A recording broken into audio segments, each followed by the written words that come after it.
What's up, everyone? My name is Julia. Today I'm going to be doing a mini teach on understanding social and emotional learning and exploring its importance in education. This is actually found in chapter 2 of our textbook. It went over like the different teaching and learning styles, and I'm just obsessed with social and emotional learning, so I wanted to break it down. We have some learning objectives, which is to understand the concept of social and emotional learning, identifying the 5 core competencies of social and emotional learning, and exploring how social and emotional learning can impact our own lives and the classroom environment. So let's start off by defining what SEL is. So SEL is the abbreviation of social and emotional learning, which is the process through which we learn to understand and manage our emotions, set and achieve positive goals, feel and show empathy, and then establish positive relationships, and of course, make responsible decisions. Who doesn't want to do that? Let's go make some responsible decisions. Why is it important? So SEL promotes emotional intelligence. There's actually been studies that prove, I pulled this from our text, it enhances academic performance, and then it builds a positive school climate. Here we have the 5 core competencies of social and emotional learning. They are self-awareness, self-management, social awareness, relationship skills, and responsible decision making. And as you can see here, it does have that ripple effect. So, inside the classroom, inside schools, homes, and communities, it even goes bigger than that because you can use it in your professional lives as well.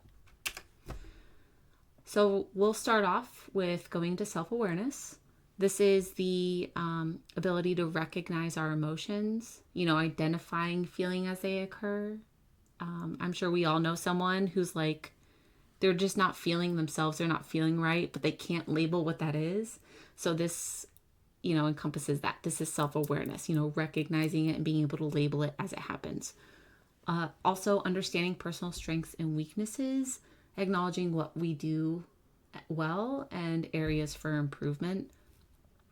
Reflecting on experiences, taking time to think about how situations impact our feelings and behavior. That's a great self-awareness capability. And this, having that self-awareness piggybacks into self-management. So being able to label that emotion helps you to regulate that emotion. The next thing, setting goals, defining clear and achievable objectives. That goes into the next one because by setting a goal, it can help you keep focused and, motivated and maintain a positive attitude. Social awareness. This is so huge, especially in today's day and age of social media. Especially after COVID, I think all of us were like reclusive and don't really have social awareness anymore. So here we go. So there's empathy. And if you don't know what that means, it's, being able to put yourself in somebody else's shoes. It's understanding and sharing the feelings of others.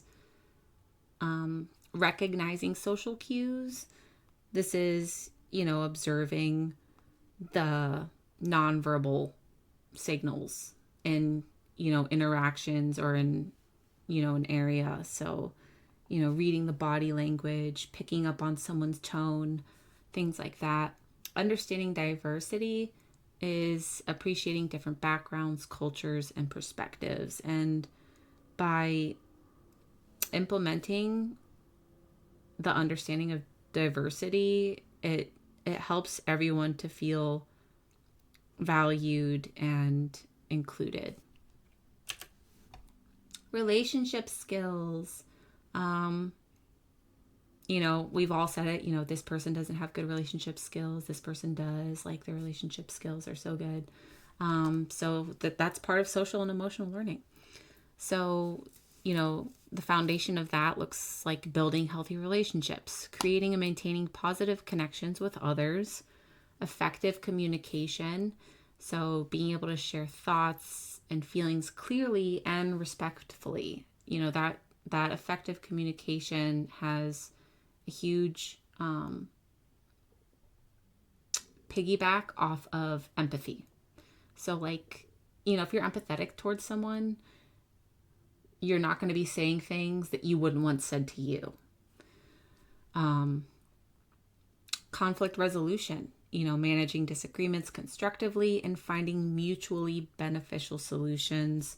And then at times you might not be able to. You might have to compromise at that point in time. But, in the future, they might be the one that compromises. Or maybe in the past that person compromised. But all relationships have conflict. So having conflict resolution skills constructively is another social and emotional learning benefit. Responsible decision making. Again, everybody should be making responsible decisions. And, there's people that when they're not making responsible decisions, we're not really like their biggest fan, you know what I mean? So responsible decision making is a benefit of social and emotional learning. So teaching social and emotional learning skills has great ripple effects for future generations. So that looks like making ethical choices, evaluating situations based on values and principles, the values of honesty, the values of respect, considering consequences, analyzing the potential outcomes of decisions. So something like cheating on a test, sure, you get that short term, or you might get that short term benefit of a good grade. But in the long term, if someone finds out about it, you're going to ruin your credibility and like your character as a person and how someone perceives you. So like you always want to analyze the potential of short-term and long-term outcomes when making decisions.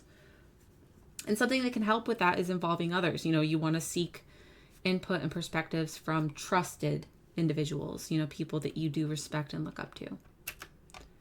The importance of social and emotional learning. Again, there's so many benefits to it. Again, there's been studies. It enhances academic performance. It improves focus and engagement in learning, promotes positive behavior, and reduces incidences of bullying and disciplinary issues. It helps build resilience, which who doesn't need resilience in this day and age of constant stress and mental health issues? So by teaching social and emotional learning in school, it helps students cope with challenges and stress. Implementing social and emotional learning in schools, you can integrate it into the curriculum, like in various subjects where it says there, you can do it in language arts where you're going over like a fairy tale or a story and you're talking about the main character and the highs and lows that they're going through and the moral I'm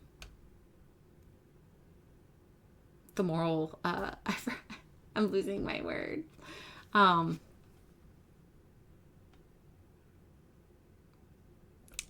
So like the moral point of the story, going over that is part of social and emotional learning, believe it or not, in case you didn't know that.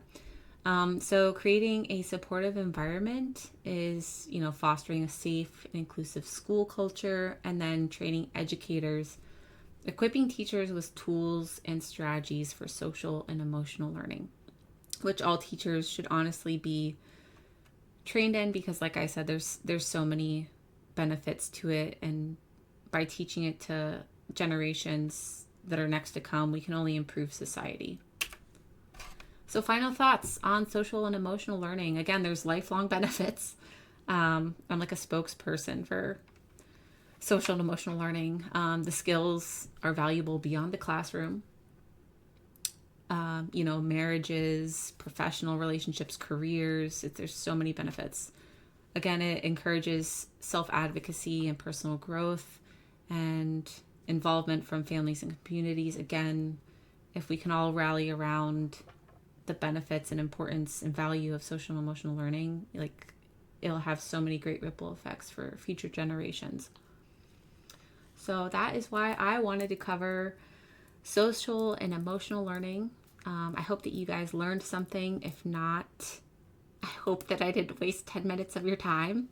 But anyways, I did enjoy doing this, and I look forward to hearing all of your mini teaches, and I'll see you guys in the discussions. Bye.